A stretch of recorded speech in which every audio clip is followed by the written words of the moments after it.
पुढे घेऊन बसलात, मी त्याच्या पुढे सांगतो जे आत्म्याशी निष्ठ आहे. आता आत्मनिष्ठ कोण नाहीये, सगळ्यांनाच आपला आत्मा प्रिय आहे. कोणाला असं वाटतं का बसल्या बसल्या आत्ताच आत्मा बाहेर जावा? वाटलं तरी सप्ताह होस तर नको, कशाला सुतक गावाला उगाच. नाही कळलं काही काहीला असं वाटतं का? महिला मंडळ वाटतं का आत्मा बाहेर जावा म्हणून? अय लाडक्या बहिणी, नाही ना वाटत आत्मा बाहेर जावं. सगळेच आत्म्याशी, आपल्याला हे माहिती आहे, नैनम छिंदंती शस्त्रानी नैनम दहती पावका, हे माहिती आहे. त्याला जाळल्यानं तो जळत नाही, त्याला पाण्यात डुंबवल्यानं तो डुबत नाही, हे सगळं माहिती आहे. पण तरी सुद्धा आपण आपल्या आत्म्याशी निष्ठ, साधा सरळ सोप्या भाषेत सांगतो. कुणालाही वाटत नाही मी मरावं, त्या आत्म्यानं आपल्याला चिटकून बसावं. भलेही देह आणि आत्मा हे काही कार्य करण्यासाठी एकत्र आलेली आहेत, या दोघांचा कार्यकारण संबंध नाही आहे. देह अहमदंड म्हणून हा माझा माझा करत आपण जीवन घालवतो. कुणाला असं वाटत नाही आत्म्याशी आपण अनिष्ट होऊन जावं आणि हे बाहेर पडावं, असं नाही वाटत. सहज बोलता बोलता कधी कधी आपण म्हणत असतो, मरण काय, मरणाच्या बापाला मी भेट नाही. काही काही लोक असं पुढचं म्हणतात, मरण काय, मरण्याच्या बापाला म्हणे मी भेट नाही. दोन मित्र, दोघाची पैंज पडली. पैंज पडल्यावर गप्पा मारता मारता, आता मित्राच्या गप्पा काय कुठल्या कुठेही जाऊ शकतात. गप्पा रंगल्या आणि हा म्हणला, अरे असं भिव दाखवत जाऊ नको म्हणला, मला भेट नाही म्हणला मरणाला मी. घाटी हॉस्पिटल आपल्याला माहिती आहे, औरंगाबादला आहे, माहिती ना. तिथं एक जणाचा वशिला होता आणि वशिला असल्यानंतर त्यानं सांगितलं, म्हणला तू जे बोललाय ना ते मला सांग. म्हणे काय, खरंच घाबरणार नाही? हो म्हणे नाही घाबरणार. बघ बरं माझा वशिला आहे तिकडे, मी काही काम सांगू शकतो. महाराज लाखाची पैंज पडली, लाखाची. ठीक आहे म्हणे, काही हरकत नाही. करायचंय काय, माझी भीती तुला सिद्ध करायची आहे ना, करायचंय काय? ज्याचा वशिला आतमध्ये होता, चांगलाच जबर वशिला होता, त्यानं सांगितलं काही नाही, तुला मी 100-150ची चॉकलेट आणून देतो. तू काय करायचं, शवग्रहामध्ये जायचं. शवग्रह माहितीये, शवग्रह मुडदे जिथं ठेवतात ते, जिथे मुडदे असतात ना त्याला शवग्रह असं म्हणतात. शवग्रहात त्या मुडद्यांच्या त्या खाणीमध्ये, त्या घरामध्ये जायचं आणि असे जे पांढरे कपडे टाकलेले असतात त्या खाटावर, काही नाही म्हणे, त्यांच्या हातामध्ये असं एक एक चॉकलेट ठेवून यायचं म्हणे. हा बहादर मोठा, त्याला वाटलं आता एवढं कुठं होणार आहे, पण त्यानं बरोबर 150-200 रुपयाचे चॉकलेट घेऊन दिले. मी मरणाच्या बापाला भीत नाही म्हणणारा. म्हणलं खरंच ठेवायचे का? म्हणलं घाबरला काय, लाखाची पैंज आहे. म्हणला कोणाच्या बापाला घाबरत नाही. पुन्हा तेच काही काही लोक काय एवढा आत्मविश्वास दाखवतात तेच कळत नाही. कुठेही काही आत्मविश्वास दाखवू नये. हे गेलं महाराज, तयारी झालं. ज्यानं पैस टाकली होती का लाखाची, ते मागच्या दारानं गेलं. आणि जे शिव झोपलेले होते, जे मुडदे झोपलेले होते का, त्याच्यातल्याच एका मुडदेमध्ये जाऊन स्वतः झोपले पांघरून घेऊन. आणि हे चॉकलेट वाटायला गेलं. गेल्यानंतर 20-25 जणांच्या हातात यानं चॉकलेट दिले. आणि 20-25 चॉकलेट दिनं झाल्यानंतर हे 26वं फक्त एवढंच म्हणलं, यार अजून एक दिन, हे जागेवर मेलं. कुठेही फुकटची नाही, आत्मनिष्ठ सगळेच आहेत हो. असं काय करता, सहज वैतागून आपण म्हण, याच्यापेक्षा मरण परवडलं. पण यम आला की त्याला गोड गोड बोलायला लागतात माणसं. एक माणूस एवढा हुशार, सहज ओघात आलं म्हणून सांगते, मला काही फार सांगायचं नाही. यम आला म्हणे त्याच्या दारामध्ये, आणि दुकानदार होता, किराणा दुकानदार, बायको माहेराला गेलेली होती. दुकानदार होता, यमानं आवाज दिला, चला म्हणे चला. आता हे अगरबत्ती ओळीत होतं, एका हातात चहाचा कप. आपलं भजनही तसंच असतं. पंचपदी होस तर 2-3 कप मुरली महाराज चहा लागतो. कुणी काढलाय कुणास ठाऊक, काय तर म्हणे घसा गरम करायचा. विठ्ठल विठ्ठल विठ्ठल सुंदर के धान उभे विटेवरी भुर. असंच आहे आपलं. अजून काय, ते एका हातात चहाचा कप, अगरबत्ती ओवाळीत. हनुमान चालीसा चालून मागून आवाज आला, चला. यानं कप खाली ठेवला, शांततेत मागे वळून पाहिलं. उगाच आलं म्हणून दृष्टांत देते, बाई काही संबंध नाही. मागे वळून पाहिलं, तो यम एवढा सुंदर दिसत होता. महिला मंडळ एवढा देखणा पाहिलाय कधी? काही काही हो म्हणल्या मागच्या. अगं साधा जरी पाहिला तर 6 महिने झोप यायची नाही, एवढं देखणं येते. असे शिंग, मळवट भरलेला, लाल जीभ, बाहेर 4 व्हीलर सोडलेली, रेडा रेडा अशी त्याची आकृती आहे. फेअर अँड लवलीनं चेहरा सजवलेला, काळ कुट्ट. तो म्हणला चला. यानं मागे वळून पाहिलं. पाहिल्याबरोबर त्याला म्हणला, हो आपण यम का? यू आर वेलकम, स्वागत. मृत्यू लोकात काही होऊ शकतं आणि 2025ला तर काही होऊ शकतं. या म्हणे या. यम आला, बसा म्हणे, आमच्याकडे पद्धत आहे, अतिथी देवो भव, बसा. सोफ्यावर बसला. यानं सगळी प्रक्रिया पाहिली ना आतमध्ये गेला. बायको घरी नव्हती. फ्रीज मधून थंडगार दूध काढलं, ग्लासमध्ये टाकलं, दुकानात गेला, कसलं तरी औषध आणलं, त्याच्यात टाकलं, बोटानं हलवलं. यमाला म्हणला, आमच्याकडे तसा कोणी निर्मुखी जात नाही, तुम्ही दूध प्राशन करा. गट गट गट गट गट गट यमानं दूध पिलं आणि पिल्यानंतर तो मूर्छा येऊन पडला. अर्थात तो चक्क येऊन त्या सोफ्यावर पडला. हा आनंदी झाला आणि चक्कर येऊन पडता पडता त्याच्या हातामध्ये पांढरा कागद होता. हा त्यानं घेतला. कोणी? त्या किराणा दुकानदारानं. दुकानदार फार हुशार असतात, आजचे इथं बसलेले सोडून, फार हुशार. त्याने तो कागद घेतला आणि वाचला. वाचल्यानंतर असं होतं, मृत्यूची यादी, म्हणजे मरणाऱ्याची लिस्ट, मरणाऱ्याची यादी. सगळ्यात वरती याचं नाव होतं. यानं पटकन पेन आणला, वरचं नाव खोडलं आणि खाली लिहिलं. तासाभरानं यमाला जाग आली. यम म्हणला, प्राण्या, काय सुंदर द्रवपदार्थ तू मला पाजलास, कृतकृत झालो.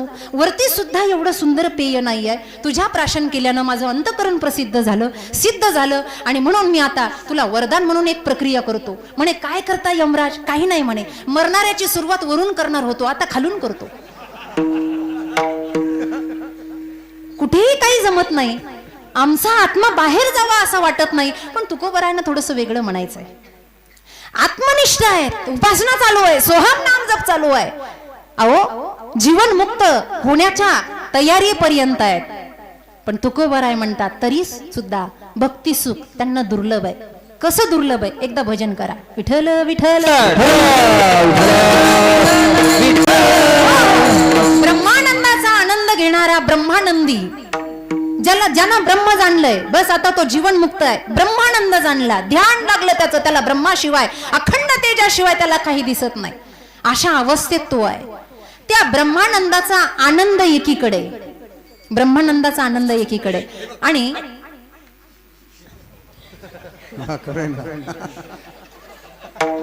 मला मारतात मागून. विठ्ठल विठ्ठल.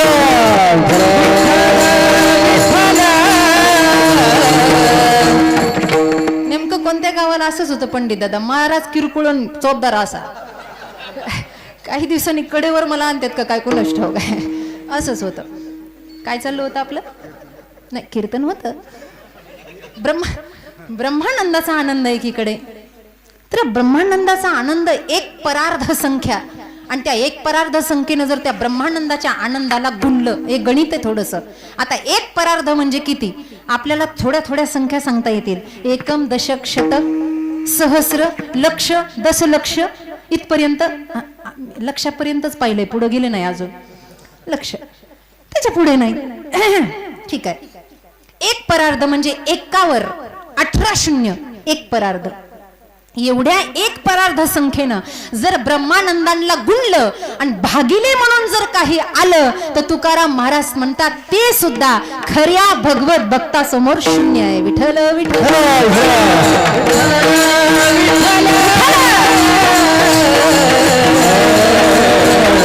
आत्मनिष्ठ जरी झाले जीवन मुक्त, तरी भक्ती सुख दुर्लभ त्या, तरी भक्ती सुख दुर्लभ त्या.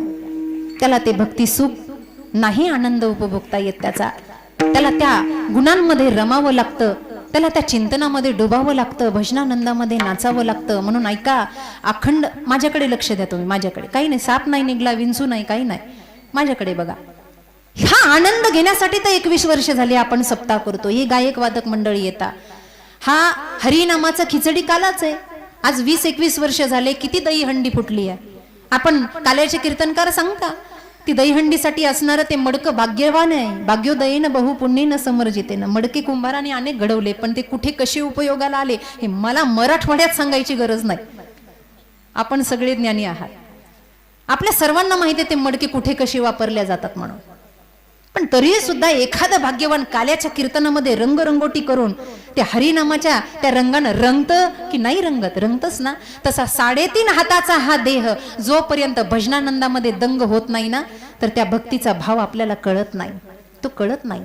आणि तो कळण्यासाठीच आपल्याला तुकाराम महाराज आपल्या समोर आलेत. माऊली ज्ञानोबराय आपल्या समोर आलेले आहे. जगतवंदनीय तुकोबराय म्हणतात हा आनंद फार मोठा आहे, पण त्याच्यासाठी भजनानंदात सिद्ध व्हावं लागतं. कसं? विठोबा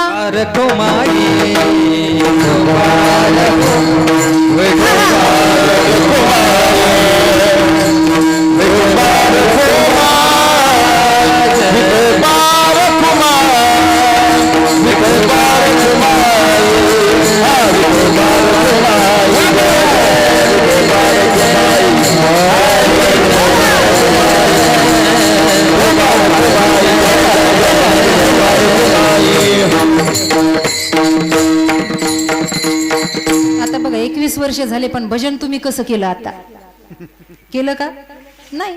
हाताच्या घड्या आहेत काही काही जणांच्या. वरती हात करा बरं मोकळे. एकदा जरा मोकळं छान भजन करू. छान ताट करा, सरळ. निवडून आल्यासारखे करू नका. कुंभमेळा प्रारंभ झालाय म्हणून शिवाची आठवण काढली आहे. कळतंय का? ह्या भजन सुखापेक्षा आनंद नाही, कारण माझे भक्त गाती जेथे नारदामे उभा तेथे. साक्षात भक्ती तिथेच उभी आहे. कळतंय का? स्वतः भागवतातलं एक प्रमाण आहे, भक्ती बसलेली आहे. ज्यांनी भागवत ऐकले वाचले त्यांच्या लक्षात येईल. नारदजी पुढे चालले आणि ती पाठीमागून आवाज देते, भो भो साधो क्षणतिष्ठम मग चिंतामपी नाशयाहा. ओ महाराज थांबा ना, माझी चिंता दूर करा.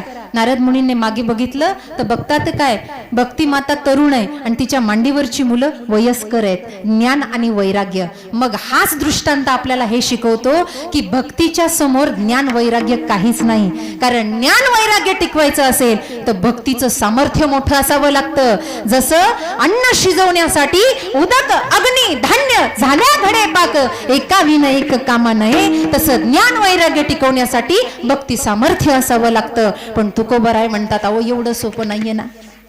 एवढं सोपं वाटलं का तुम्हाला? एवढं सोपं नाही आहे.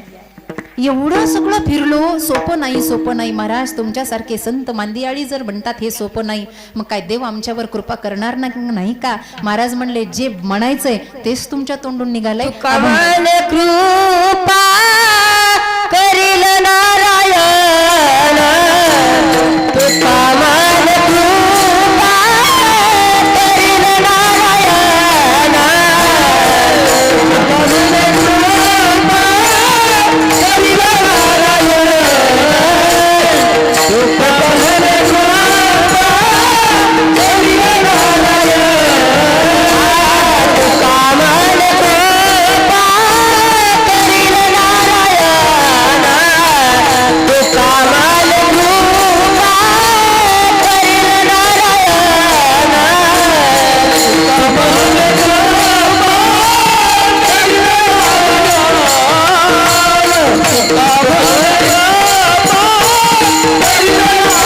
महत्वाचे. जरासं लक्षपूर्वक ऐका, वेळ संपत आलेली आहे. ऐका. तुका म्हणे कृपा, देवाची कृपा झाली ना. तुका म्हणे कृपा करील नारायण. कीर्तनात बसणं ही सुद्धा त्याची कृपा आहे. नवे नवे भारतासारख्या देशात जन्म मिळाला ही कृपाच आहे. पवित्र ते कुळ पावन तो देश, जेथे हरीचे दास जन्म घेते. इथून कृपेला प्रारंभ झाला. माळ गळ्यात आली, कृपाच आहे महाराज. भजनानंदामध्ये मन लागलं. तुकाराम महाराजांचा एक प्रसिद्ध अभंग आहे, तुमच्या सगळ्यांच्या पाठात आहे. जुनी जाणती मंडळी इथं बसलेली आहेत. आपण अनेक पारायण केली आहेत. आपल्या अभंग पाठ आहे. आता कोठे धावे मन, तुझे चरण देखलिया, भाग गेला शीन गेला, अवघा झाला आनंद. ही कृपाच आहे. त्याच्या चरणाजवळ मन आरूढ होणं, तेथे माझी हरिवृत्ती राहो. आणि कण लगे माईक पदार्थ, तेथे माझे अर्थ नको देवा. मन लागलं, ही कृपा आहे. तुका म्हणे कृपा, कृपेवर एकच सांगते, त्याची कृपा झाली की सगळं जग जिंकल्यासारखे. नवे नवे ब्रह्मानंदापेक्षाही मोठा भक्ती तत्वातला आनंद. एक छोटंसं उदाहरण आहे. गावाच्या बाहेर एका वृक्षाखाली एक व्यक्ती उपासना करत बसला. संसाराला कंटाळला, माळ हातामध्ये घेतली आणि उपासना करत बसला. हरेर कृष्णम कृष्ण कृष्णेति कृष्णम, किंवा राम राम स्मरा हादी वगैरे वगैरे त्याचं भजन चालू झालं. भजन करता करता करता करता हे बघा, भजनामध्ये एवढा आनंद आहे की शरीर आपोआप डुलायला लागतं. मुद्दामून डुलवायची काही गरज नाही. म्हणून मुली मागे पावले खेळत होत्या. काहींना राग आला असेल, मी त्यांना थांबवलं. कारण हरिपाठामध्ये नाचणं ठीक आहे, पण कीर्तनात थोड्या उड्या मारल्या की समोर त्यांचं लक्ष यांच्याकडे जातं. महाराज थोडं मला माफ करा. कीर्तनातच रंग असा चढावा की आपोआप अंग डुलावं. मी भजनातलं सांगते, तदाकार वृत्ती व्हावी. आणि मीराबाईच्या भजनात जसा जहरीला नाग डोलू लागला, नाग डोलतो, मनुष्य डोलणार नाही काय? तर त्या भजनातला एवढा आनंद वाढला आणि त्याची उपासना एवढी वाढली. आता पूर्वीच्या काळामध्ये नारदांची स्वारी असायची, आता नारदजी येत नाहीत. आता त्यांना माहिती माणसं बिजी झाली आहेत, नाही तर लोक म्हणायचे तासभर बसा मी मीटिंग करून येतो, म्हणून नारदजी आता येत नाहीत. पूर्वीच्या काळात नारदजींची स्वारी असायची. नारदजी तिथून निघाले, त्यांना भजन करता करता तेजोमय प्रभाव पाहिला आणि पाठीमागे त्याचं लक्ष गेलं. नारदजी जाताना दिसलेले असताना त्या व्यक्तीनं नारदजींना मी कृपा सांगते आवाज दिला. आवाज दिल्यानंतर नारदजी थांबले. अरे आत्मजा काय काम आहे तुझं माझ्याकडे? म्हटले महर्षी तद्विद्धी प्रणिपातेन परिप्रश्नेन सेवया उपदेक्षन्ति ते ज्ञानम ज्ञानिना तत्वदर्शिना. गीता सांगते माझा नमस्कार आहे, पण माझा प्रश्न नाही, माझा एक संदेश आहे. तुम्ही कुठे निघालात? नारदजी म्हणले अर्थातच मी वैकुंठामध्ये दर्शनाला निघालो, भगवंताशी मला वाद संवाद चर्चासत्र या सगळ्या गोष्टी आहे दर्शनाबरोबर. ठीक आहे म्हणले, माझा एक छोटासा प्रश्न आहे, तेवढा देवाला विचारताल का? नारदजी म्हणले मला पहिल्यांदा असा व्यक्ती भेटलाय की तो देवाला प्रश्न विचारा म्हणतो. प्रश्न त्याचा असा होता, माई बाप, प्रश्न त्याचा असा होता, नारदजी देवाला फक्त एवढं विचारा की तुम्ही मला कधी भेटणार आहे? देवाला. नारदजींना एवढं आश्चर्य वाटलं, या कलियुगाच्या प्रभावात असा कोणी आहे का? कारण बहुतेक वेळेला आमच्या मुलाचं कधी जमेल असे विचारणारे भरपूर आहे. पण देव काही मी उद्धार पावेन, काही कृपा करील नारायण, ऐसे तुम्ही सांगा संत जन करा समाधान चित्त माझे, असं म्हणणारा कोणी एखादा विरळ आहे. मनुष्यानाम सहस्रेषु गीता सांगते, हजारातून एखादा आहे. नारदजींना एवढं त्याचं म्हणणं आवडलं, म्हणे खरंच हे विचारायचंय? हो, फक्त देवाला एवढं विचारा, देवा तू मला दर्शन कधी देणार आहेस, मला कधी भेटणार आहे? नारदजी म्हणले ठीक आहे. घाई घाईत देवर्षी नारद गेले, वैकुंठामध्ये गमन झालं, चर्चासत्र झालं, भगवंताचं दर्शन घेतलं. घाई घाईनं निघायचं की पटकन द्वाराजवळ आल्यावर नारदजींना आठवलं, आणि आठवल्याबरोबर नारदजी तसेच मागे फिरले. देवानं विचारलं महर्षी काय झालं, आता काही राहिलंय का अजून? हो म्हणले एक गोष्ट राहिली. काही नाही, मृत्यू लोकातून येत होतो, एका वृक्षाखाली एक व्यक्ती भजन करत बसलेला आहे, निस्वार्थी निस्पृही, घरदार सोडून दिलं, काही चिंता नाही, बस आता एकच इच्छा आहे, ती इच्छा माझ्याजवळ व्यक्त केली, बोलू का? देव म्हणला बोला. काही नाही, ती इच्छा एकच आहे. त्यानं मला विचारायला सांगितलं की देवाला विचारा तुम्ही मला कधी भेटणार आहे? देवानं उत्तर दिलं, तो ज्या झाडाखाली बसलाय त्याचे जेवढे पानं आहेत तेवढे वर्ष उलटल्यानंतर मी त्याला भेटल. ते झाड होतं चिंचेचं, आणि चिंचेच्या झाडाचे पानं किती मोठे मोठे असतात आपल्याला माहिती आहे. झाड होतं चिंचेचं. देवर्षी नारद म्हणले असं सांगण्याऐवजी सरळ सांगा ना भाऊ, माळ कळ्यातून काढून ठेव, हरिपाठ बंद कर, घरी जाऊन बस. असं अडचणीत बोलायची काय गरज आहे? सरळ हातानं खायचं ना, कानामागून हात घालायची गरज काय आहे? असं म्हणल्यानंतर देवही चपापला. पण देवर्षी नारद आज त्या गल्लीनं गेलेच नाही, त्या रस्त्यानं गेलेच नाही. दुसरा आठवडा गेला, हा भजन करता करता तीनदा मागे वळून बघायचा, शेंडीवाला बाबा का दिसत नाही. दुसरा आठवडा, तिसरा आठवडा, देवर्षी नारद परस्पर बायपास भेटून यायचे, पण एकदा गाठ पडलीच. ओ नारदजी म्हणले ऐका. काय? गेले होते का नव्हतं? एक काम सांगितलं, काय मागितलंय का तुमचं? जुळीतलं पीठ मागितलंय, वेळ मागितलाय? काही नाही, एक साधा प्रश्न होता, देवाला फक्त विचारून या मला भेटणार कधी? नारदजी म्हणले गड्या एकदा सांगू का तुला? खरं सांगू, मी भेटलो देवाला, तुझा प्रश्न विचारला, उत्तरही आलंय, पण सांगू का? म्हणे हो. देवानं सांगितलं तू ज्या झाडाखाली तपश्चर्येला बसलाय त्याची जेवढी पानं आहेत तेवढी वर्ष उलटल्यानंतर मी तुला भेटेल. नुसतं देव भेटेल हे ऐकलं आणि तो वेडा झाला महाराज. कोण? भजन करणारा. मला देव भेटणार आहे, किती वर्ष किती साल मला माहित नाही, तो वेडा झाला आणि वेडा होऊन तो नाचायला लागला. आंखों से आंसू बहे, वाणी से कुछ न कहे, रोमांच प्रफुल्लित झालं आणि वेडा झाला. नाचता नाचता नारदजी त्याच्याकडे बघून म्हटले संपलं याचं, झालं म्हणले येड. असंही भजनाला लोक येडच म्हणतात, वेड झालं म्हणले. गेलं आणि अशी चिंता करता करता लख प्रकाश पडला. नारदजींनी पाठीमागे पाहिलं तर सुदर्शन चक्रधारी भगवंत उभा आहे. नारदजी म्हणले अरे दोन तोंडाच्या देवा, अरे काही आठवड्यापूर्वीच तू म्हणलास ना ज्या झाडाखाली बसलास त्याची जेवढी पानं आहे तेवढी वर्ष उलटल्यानंतर मी याला भेटेल, आता कशाला आलास? देव म्हणला नारदा तुला माझा भाव कळाला नाही. तेवढे वर्ष उलटल्यानंतर जेवढं भजन असायला हवं होतं ते याचं आत्ताच सिद्ध झालं माझ्या कृपेने, म्हणून मी आलोय. विठ्ठल विठ्ठल म्हणे कृपा करील नारायण, तरीच हे वर्म पडे ठाई. त्याची कृपा झाली की सगळं काही होतं, म्हणून त्याला प्रार्थना करावी. नाम सप्ताह चालू झाला. ए देवा, हे परमेश्वरा, अरे किती दिवस आता हा संसार सुखाचा सागरामध्ये मी डुबून राहू. अरे रोज काकड्यामध्ये म्हणतोय रे मी, धनदारा पुत्र जन बंधू सोयरे पिशून विठ्ठल.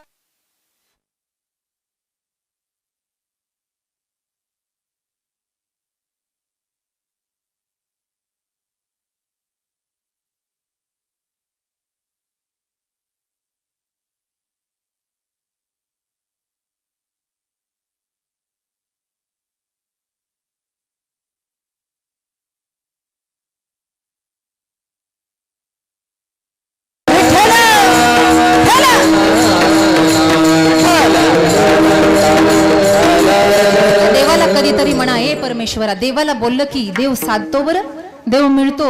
आपण देवाला मागत नाही, आपण देवाचं मागतो. अर्जुनाने देवाला मागितलं, दुर्योधनाने देवाचं मागितलं. च आणि ला याच्यामध्ये फरक आहे. जरासं व्याकरण पक्क असलं पाहिजे देवाला मागताना. देवाचं काय काय आहे? सृष्टी देवाची आहे, सगळं देवाचं आहे. पण देवाला म्हणायचं, देवा हे तुझं नको देऊ, तूच मला पाहिजे. एकदा तो मिळाला ना, बाकी काही राहत नाही. हे भजन कीर्तन त्यासाठीच आहेत. वारकरी संप्रदायामध्ये अखंड नाम हरिनाम सप्ताह करण्याचं प्रयोजन हे आहे. गतकालापासून आपण बसलोय. हरिपाठ कधी शिळा झाला नाही, काकडा कधी शिळा झाला नाही, आरत्या कधी शिळ्या झाल्या नाही. परंतु आपलं जीवन असंच वाहवत चाललंय, आपल्याला त्याचा बोधच होत नाहीये. बोध होण्यासाठी तर आपण काकड आरती करतो ना. भक्तीची या पोटी बोध काकडा ज्योती, पंचप्राण जीवे भावे ओवाळवा. बोध व्हावा म्हणून तर आपण अनादी अंबिका हे भजन घेता, तेव्हा बोध परडी घेऊन हाती, हेच आहे ना. काहीतरी बोध आम्हाला कळावा, काहीतरी मिळावा, काहीतरी आम्ही शिकावं, म्हणून हे चाललेलं आहे. म्हणून माईबाप हो, या सप्ताहाच्या निमित्तानं भक्ती पंथामध्ये रमा. उपदेश करण्या एवढी मी मोठी नाही आहे. आपण सर्व माझी माईबाप आहात. आपण सर्व बसलेली श्रोतेगण आमच्यावर अनुग्रह करता, म्हणून कीर्तनकार बोलतो. लक्षात घ्या, आपली शक्ती आहे. आपण एकवटलेले आहात परमार्थ चिंतन ऐकण्यासाठी. असंच एकामध्ये रममाण व्हा. एक गोष्ट लक्षात ठेवा, आणि सगळ्यांना ठाऊक आहे, जाताना काही सोबत नेत नाही. का एकलैरेवाल्यांनी 2-4 गुंठे नेलेत जाताना? नेलेत का? नेले असले तर मला सांगा, 1-2 मी पण घेऊन जाते. नाही नेत, तोळे नेत नाही, गुंठे नेत नाही. जे आलंय ते इथेच सोडून द्यायचंय. कितीही घर जमवलं, कितीही पैसा जमवला, ते सगळं इथे राहणार आहे. पण काहीतरी या महाराष्ट्रासारख्या भूमीत आलोय तर काहीतरी करा. आज अभंग निवडलाय. या अभंगाची विद्वत्ता एवढी मोठी आहे की माझ्यासारख्या अज्ञान बालिकेनं याच्यावर बोलावं एवढं हा अभंग कुंठित नाही आहे. सागराला जसं कुंभामध्ये भांड्यात भरता येत नाही ना, तसं एक वाक्य मनाच्या कुपीत घेऊन जा. तुकाराम महाराजाच्या अभंगावर बोलणारा वक्ता अजून जन्माला यायचा आहे. कळतंय का?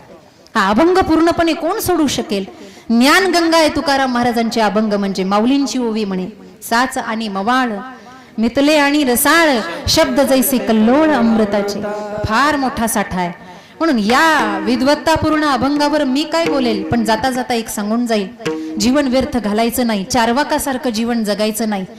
आपण वेदांत जाणून आहात म्हणून चारवाकाची जात आपल्याला कळेल. एक श्लोक आहे चारवाकाचा, यावत जीवम सुखद जीवेत ऋणम कृत्वा घृतम पिबेत भस्मीभूतस्य देहस्य पुनरागमन कुतः.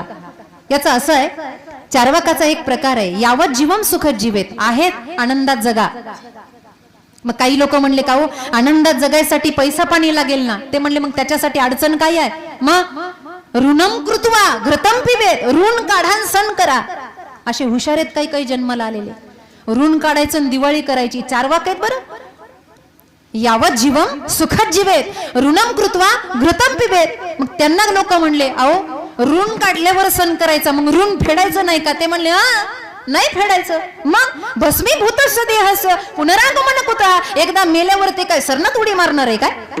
मरुस तर ऋण फेडायचं नाही, सुखी जीवन जगा. असं नकोय. छत्रपती शिवरायांच्या भूमीमध्ये आपण जन्माला आलोय. जाता जाता थोडस बोलून जाईल. आज वर्तमान स्थितीमध्ये सगळं काही बिघडलंय, सगळं बिघडलंय. आपण त्या राज्यात राहतोय. हे बघा, शिवाजी महाराजांचं चरित्र सांगायला मी इथं आले नाहीये. इथे बसलेला चंदन है इस देश की माटी, तपोभूमि हर ग्राम है, हर बाला देवी की प्रतिमा, बच्चा बच्चा राम है. आपल्या सगळ्यांना महाराज माहिती आहेत, आपल्या सगळ्यांना धर्मवीर माहिती आहेत. मी काहीतरी चिंतनाचा प्रसाद घेऊन आले होते, पण मला वाटलं म्हणून मी बोलतेय. वर्तमान स्थिती बिघडलीये माझ्या भावंडांनो. ऐका, आज कुठे तोंड काढावं आणि कुठे जगावं हे कळत नाहीये. एक गगन में हजारों तारे, एक तारी भजन ऐका, एक गगन में हजारों तारे मिलते हैं झिलमिल के सारे, कभी न देखा उनको लढते, कभी न देखा उनको बिछडते. एका गगनामध्ये हजार तारे आहेत, पण ते भांडले काय एकमेकाशी, ते एकमेकाच्या जीवावर उठले काय. मला काय बोलायचं हे लक्षात आहे. इथे माणसंच माणसाला कापायला लागली तर माणसंच माणसाला खायला लागली. थोडीशी लाज वाटली पाहिजे. कोणत्या राज्यात होत आपण, तो राज्य अरे जिथे माणसं सोडा, प्राण्याच्या अंगावर हात ठेवला. ओम त्र्यंबकम यजामही सुगंधिम पुष्टिवर्धनम उर्वारुकमिव बंधनात मृत्योर्मुक्षी यमामृतात. यजुर्वेदाचा श्लोक बोलला रेडा. चलग बये म्हणल्यावर भिंत चालायला लागली. असं चलग बये म्हणल्यावर आपल्याकडून चालेल का. छत्रपती शिवाजी महाराज आदर्श काय आहे आता. राजकारण घ्या, समाजकारण घ्या, घर गृहस्थी घ्या, शेतीबाडी घ्या, नुसती ताणाताण, नुसती ओढाताड चालू आहे. कुठे हरिपाठाचे प्रमाण लावायचे सांगा ना मला. खिळी मेळे गदारोळी संप्रदायाचा झेंडा रोवला की पहिल्या दिवशीचा हा अभंग आहे. यारे यारे सान थोर किंवा लहान थोर याती भलती नारी नर, सगळ्यांनी मिळून आनंद घ्या. आज राहिलाय काय तो आनंद. हा त्याला ओढतो, तो त्याला ओढतो, तो त्याला ओढतो. एक गोष्ट सांगून जाते, मनाच्या कुपीत घेऊन जा. 32 मनाचं सिंहासन राजाला बसायला केलं होतं. 32 मनाचं सिंहासन. आणि आऊसाहेबांसहित अशा भरलेल्या दरबारात राज येत होतं. राज हाताला धरून आईच्या, डोळ्यानं डबडबल्या नेत्रानं राज आलं. आणि पहिला पाऊल जसा त्या सिंहासनाच्या पायरीवर ठेवला तसं अंगावर काटा उभा राहिला. आणि जसा काटा उभा राहिला तसं राजानं मागे वळून पाहिलं. आऊसाहेबांना प्रश्न विचारला, राजे बसायची वेळ आली आहे, मागे बघायची नाही. आता मागचं मागच सोडायचं असतं. शहाणी माणसं असतात ती मागे बघत नसतात, पुढे चालत असतात. मागे बघणारे मागेच राहता. माग जग काय म्हणतं ते बघायचं नसतं. शहाण्यांनी फक्त पुढचा रस्ता गाठायचा असतो. कारण एकदा का शहाणं पुढे गेलं की मागच्यांनी कितीही धूळ उधळली तर शहाण्यावर परिणाम होत नाही. परिणाम होत नाही. बसायचं सिंहासनावर बसायचं. डोळ्याला पाणी आलं. राजा काय झालं तुम्हाला, आई विचारते. आई राजानं सांगितलं, आऊ कसं बसू या सिंहासनावर. हा माझा महाराष्ट्र, हा नटलेला मला पाहायचा होता आऊ, म्हणून मी तुम्हाला सती सुद्धा जाऊ दिलं नाही. पण आऊ बसायची इच्छा होत नाही. राजा 32 मनाचं सिंहासन केलं, बसायची इच्छा होत नाही. कारण काय, आऊ बसू कसं. इथं बसायचं म्हणलं ना अंगावर काटा उभा राहतो. माझ्या सगळ्या मावळ्यांनी जे जीवाचं बलिदान केलंय ना ते मावळे माझ्या डोळ्यासमोर उभा राहिलेत. अहो ज्यांनी खिंड अडवली माझा जीव वाचवला असा बाजीप्रभू देशपांडे मला आठवतोय. अहो माझ्यासारखा दिसणारा शिवा काशीद, अहो त्या शिवा काशीदाचं सांगते, सांगून जाईल. कारण का आता छत्रपतींना आठवणं फार गरजेचं आहे. नुसती डोक्यावर चंद्रकोर काढून आणि दाढ्या करून शिवाजी महाराज होता येत नाही. ते रक्तात असावं लागतं. कळतंय का, रक्तात असावं लागतं. हो शिवा काशीद अगदी हुबेहूब राजांसारखा. जेव्हा गनिमाकडे जायची वेळ आली ना तेव्हा राजानं आपली कपडी घालायला दिली. मला माहिती मी अभंगाचं विषयांतर केलंय, पण हे पण सांगणं गरजेचं आहे. राजाची कपडी घालायची आहे. शिवा काशीद रडायला लागला. हुबेहूब राजासारखा दिसाय, कपडे घालायचे आहेत. हुंदके देऊन रडायला लागला. छातीला धरलं महाराजांनी. शिवा अरे का रडतोस बाबा. राज रडू यासाठी येतंय, महाराष्ट्राच्या भूमीत असा एक पठ्ठा जन्माला आला की त्याला तुमची कापडं घालायला भेटली, दुसरा कोणी नाही. भाग्यवान आहेस. आपण रडतो का. राज बोलता बोलता कधीतरी माझी बायको मला चिडवायची, राजासारखे दिसतायत ना. मग राजाला घरी कधी आणणार का उगाच राज राज करत बसता. राजाला कधीतरी घरी आणा म्हणून बायकोला आईला वचन देऊन आलोय. राज काय ही मोहीम पार पडली की तुम्हाला घेऊन घरी जायचं. पण हुंदका आला रडू आवरेना. शिवा काशीद म्हटलं, राज मला वाटत नाही मी पुन्हा येईन, मला वाटत नाही मी परत येईन. मी नाही आलो ना तरी माझ्या आईला तोंड दाखवायला का होईना तुम्ही जा बरं का. मी वचन दिलंय, मी मेल्यावर का होईना माझं वचन पूर्ण करा. राजानं वचन दिलं. शिवा काशीद गेला. मला विस्तार करायचा नाही या इतिहासाचा. शिवा काशीद गेला. जेव्हा कळालं हा खरा शिवा नाही त्यावेळेला महाराज तलवार आरपार घुसलेली होती. गनिमाची घाव सोसलेला होता. प्राण यातना व्हायला लागल्या, तळमळायला लागला जीव.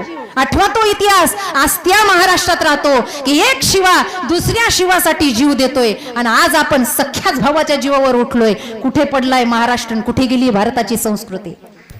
लक्षात घ्या, ज्या वेळेला शिवा काशीत गेला आणि घटनेनंतर काही काळानंतर महाराजांना कळालं, माझ्याकडे लक्ष द्या, शिवा गेला, इकडे त्याची पत्नी आणि आई ताट सजवून परेशान, नगर सजवलं, तोरणा बांधली, माझा शिवा येणार, माझा शिवा येणार, माझा शिवा येणार.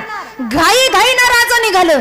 आता काय सांगायचं, महाराज तुकडे तुकडे झाले शिवाचे. काही मुठभर मावळ्यांना घेतलं आणि राजा निघालं शिवा काशीदाच्या घराकडं. लांबूनच मॉब दिसला, एवढी गर्दी, राजा आलं वाटतं, आता विशीवर गेलं पाहिजे. आणि घाई घाईत शिवा काशीदाची बायको नटली आणि तिनं ताट हातामध्ये घेतलं.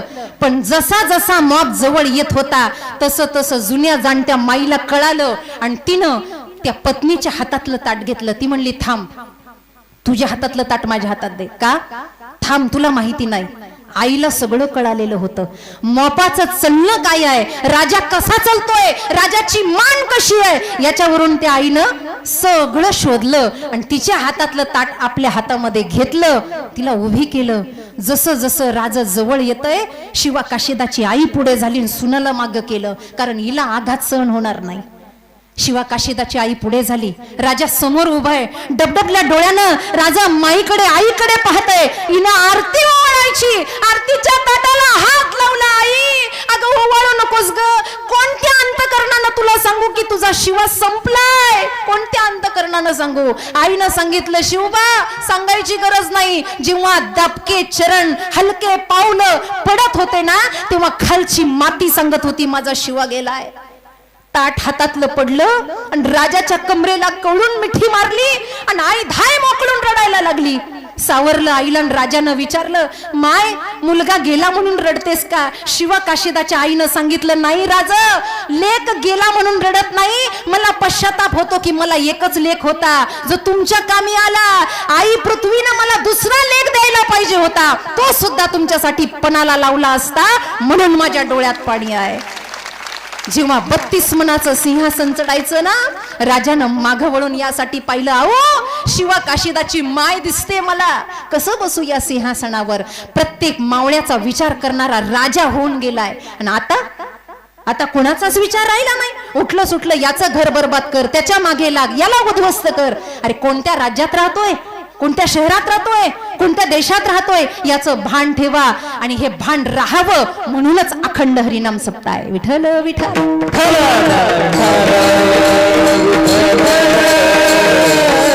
म्हणून माईबाप, आपण माझी आठवण काढली आणि आपल्या निमित्तानं मला माझ्या जननी जन्मभूमीश्च, माझ्या जन्मभूमीचं पुन्हा एकदा दर्शन झालं. खरं तर आनंदाची गोष्ट, गेल्या 20-21 वर्षापासून माझे वर्गमित्र, आमचे आदरणीय पंडितजी असलोटे दादा, हे माझे वर्गमित्र आहेत. इथे दत्ताभाऊही बसलेले आहेत. शिवाय माझे तीर्थपुरीचे सगळे सहकारी, 5वी ते 8वी पर्यंत आम्ही एका वर्गात शिकलो. आमचे संजू दादा असतील, आमचे रामभाऊ असतील, आमचे चंदू नाना असतील, आमचे माऊली ज्ञानेश्वर असतील, त्या ठिकाणी सर्वच मंडळी. आता मला बऱ्याच जणांची नावं आठवत नाहीयेत, ते समजून घेतील. त्यांनी सांगितलं, दीदी आमचे नावं पण घेऊ नका. आमचे बंधू या ठिकाणी आलेले आहेत सर्वजण. मला आनंद झाला की मोठ्या संख्येनं आपण आलात आणि तुम्हा एकत्र एवढ्या माईबापाचं मला दर्शन झालं. मी कृतकृत झाले. अशीच कृपा माझ्यावर राहू द्या. नक्कीच माऊली ज्ञानोबर आहे, तुम्हाला ताकद देतील आणि तुमच्या आशीर्वादानं माझ्या शेवटच्या श्वासापर्यंत असंच हरिनाम चालू राहील. ज्ञानेश्वर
भक्ती प्रेम सुख नेनवे अनेक असं म्हणता का हो महाराज? असं का?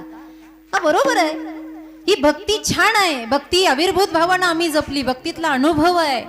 पण ते म्हणतात हे भक्ती सौंदर्य, हे भक्ती सुख असं कुणाच्याही वाटायला येत नाही, कुणाच्याही नाही.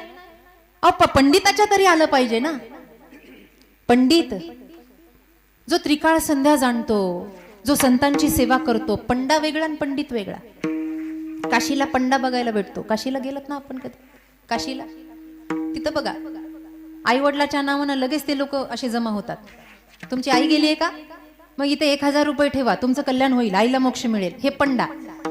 पंडित नाही.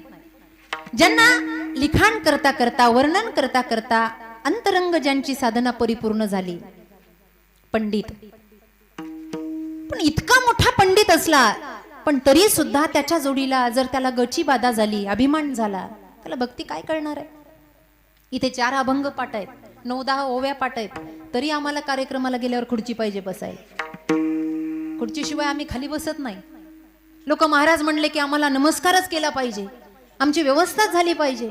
पाहिलं तर तुकोबारासारखी भक्ती आपल्याला जमत नाही. खोटा अवडंबर आपण धरून बसलोय, स्वतःला वारकरी म्हणतोय आपण. पण त्या वारकऱ्याचा निष्ठा कशी आहे, त्याचे नियम काय आहे हे आपल्याला माहित नाही. सकाळच्या काकड्यापासून संध्याकाळच्या झारी जागरापर्यंत कुठे ना कुठे साधना आमची परिपक्व व्हावी हे आपल्याला माहित नाही आहे. पण थोडंसं करून सुद्धा आम्हाला लगेच अभिमान झालाय, आणि हा अभिमान पतनाचं कारण आहे. मग पंडित काय कामाचा? वाचा, तो वाचतोय.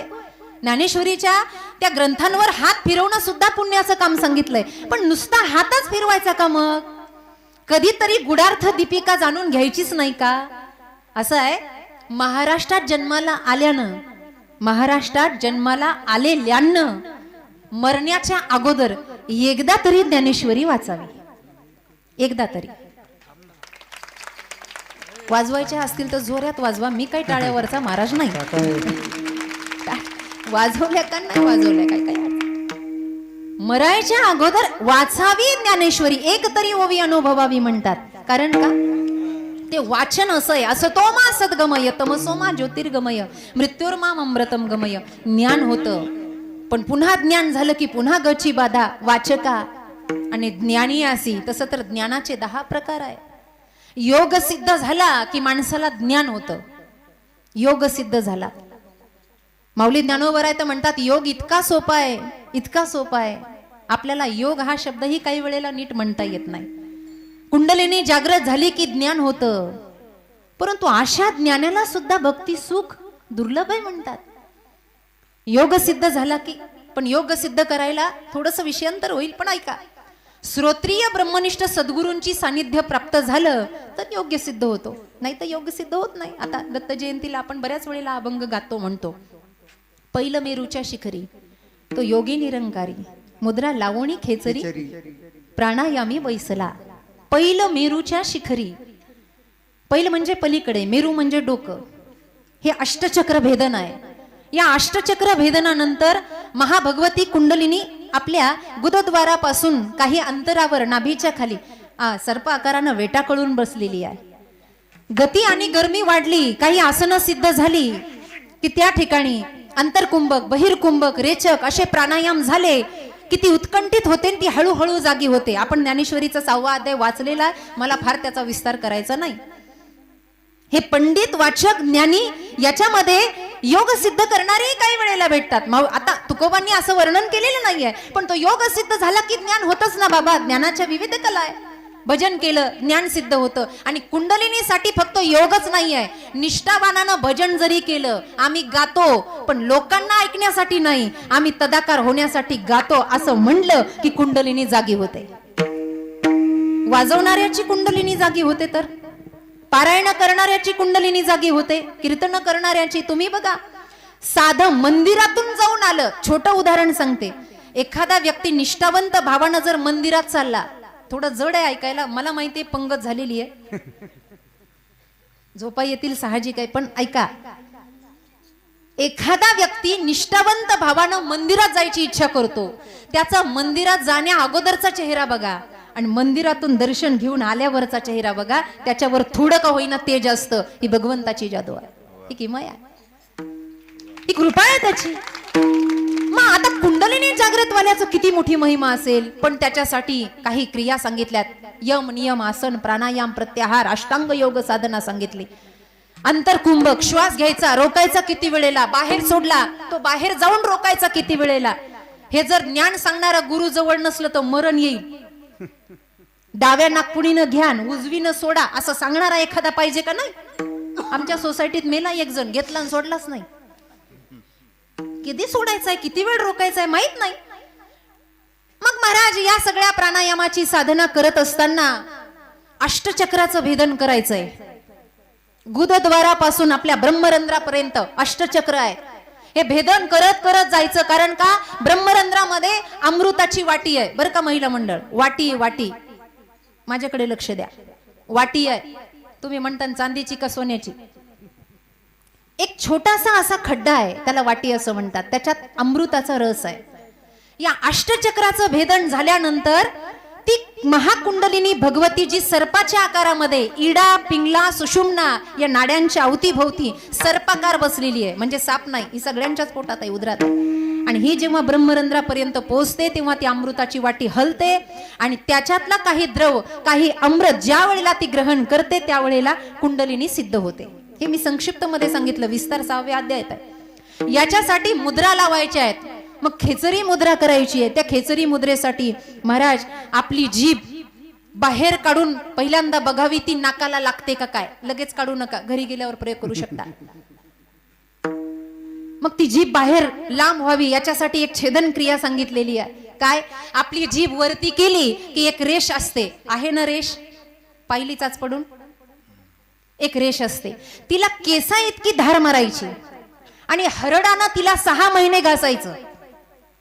हे वर्णन केलेलं आहे, माझ्या मनानं सांगत नाही. घासायचं.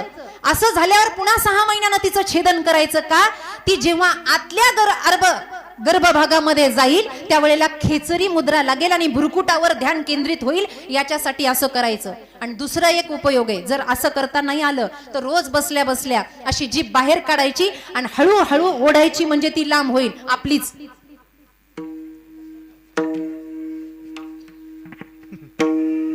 त्यानं ती छेदन क्रिया होईल. असं झाल्यानंतर महाकुंडलिनी जागृत होते, योग सिद्ध होतो. पण हा योग ज्ञानापर्यंत पोहोचवतो. तुकोबराय म्हणतात असा ज्ञानी सुद्धा काही कामाचा नाही. महाराज तुम्ही एवढं बोलता, अरे मी एवढंच बोलत नाही, मी त्याच्या पुढचं दुसऱ्या चरणात बोललोय. आत्मनिष्ठ जरी जरी आत्मनिष्ठ जरी झाले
पंडिताचं वाचकाचं ज्ञानियाचं